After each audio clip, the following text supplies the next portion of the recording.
మహబూబాబాద్ జిల్లా ఇన్ఛార్జ్ న్యాయమూర్తి రవీంద్ర శర్మ ఆదేశం మేరకు జిల్లా సివిల్ జడ్జి సురేష్ ఆధ్వర్యంలో లోక్ అదాలత్ నిర్వహించారు. జాతీయ లోక్ అదాలత్లో కేసులు రాజీలు చేసుకుని ప్రశాంతమైన జీవితం గడపాలని సీనియర్ సివిల్ జడ్జి సురేష్ పేర్కొన్నారు.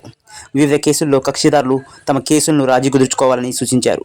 జాతీయ లోక్ అదాలత్తో రాజీ పడగలిగే క్రిమినల్, సివిల్, భూతగాథ, మోటార్ వాహన ప్రమాదం, వివాహ, కుటుంబ వివాద కేసులు, bank cheque bounce, electricity, chit funds, disaster management, insurance, excise, విద్యుత్ చోరీ, దొంగతనాలు, ట్రాఫిక్ చలాన కేసుల్లో ఇరుపక్షాలు అంగీకారంతో పరిష్కరించుకునేందుకు సిద్ధంగా ఉన్నామని చెప్పారు.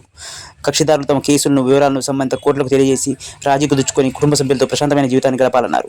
ఈ సమావేశంలో జూనియర్ సివిల్ జడ్జి తిరుపతి, న్యాయవాద సంఘం అధ్యక్షుడు పద్మాకర్ రెడ్డి, జిల్లా court public prosecutor Chilakamarri Venkateswarlu, జిల్లా కోర్టు పరిపాలనాధికారి క్రాంతి కుమార్, న్యాయవాదులు, పోలీసు సిబ్బంది, కక్షిదారులు తదితరులు పాల్గొన్నారు.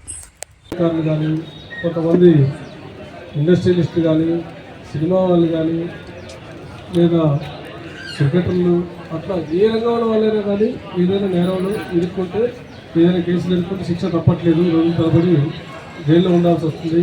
అయితే వాటికి మినహాయింపు ఒకే ఒకటి ఉంది, ఏంటంటే లోక్ అదాలత్.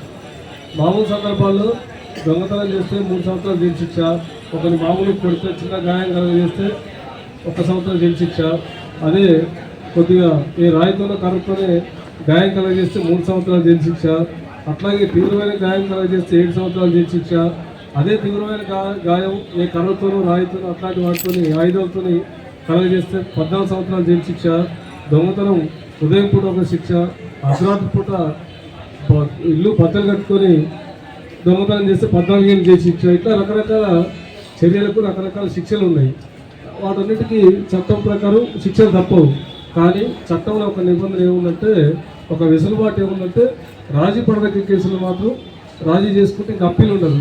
మనకు భయం ఉంటుంది, కోర్టులో కేసులు అంటే కొందరు తెగవరా, ఈ కోర్టు అయిపోయిన తర్వాత పై కోర్టు, ఆ తర్వాత హైకోర్టు, సుప్రీంకోర్టు, ఇట్లా కోర్టుల చుట్టూ తిరగాలి అని ఉంటుంది.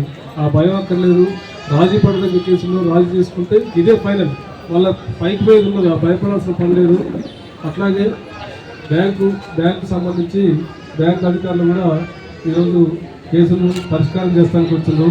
చట్టం ప్రకారం ఏముందంటే, బ్యాంకులో మనం లోన్ తీసుకున్నామంటే అది ప్రజల సొమ్ము, అది కట్టాల్సిందే. అయినప్పటికీ బ్యాంకు వారు మన ఆర్థిక స్థితిగతుల్ని పరిశీలించి, పైగా మనదంతా వ్యవసాయ దేశం కాబట్టి వ్యవసాయం సరిగ్గా పండక రైతులు ఇబ్బంది పడుతున్నారు, సర్లేంటి మినహాయింపు ఇద్దామని చెప్పి కొద్దిగా వీలైనంత వరకు వాళ్ళు రిలాక్సేషన్ ఇస్తున్నారు, రిబేట్ ఇస్తున్నారు.